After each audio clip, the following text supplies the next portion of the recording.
Buon test contro una delle big della Serie D, risposte soprattutto dal punto di vista sia tattico che atletico.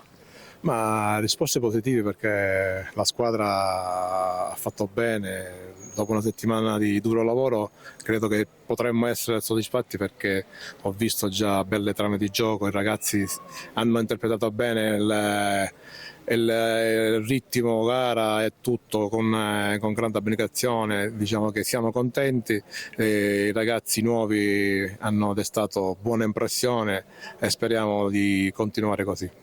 Siamo nel mese di agosto, quello in cui si cominciano a fare così delle proiezioni in vista dell'inizio della stagione, che è ormai quasi alle porte, 20 giorni all'inizio.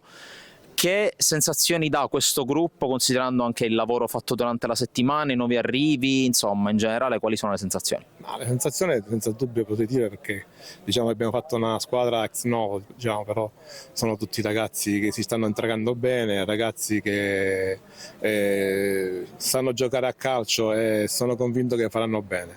Sul mercato oggi abbiamo ufficializzato Ficarotta che per la categoria è un lusso e ancora diciamo, siamo per definire alcune operazioni in entrata che speriamo tra oggi e domani di ufficializzare.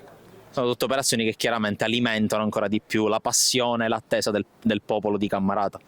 Ma è un completamento di una rosa senza dubbio importante, però diciamo, andiamo con i piedi per terra, con grande umiltà, ma sicuramente è una squadra che dirà la sua in campionato, non abbiamo velleità di vincere il campionato, però cercheremo di fare bene e fare un bel campionato.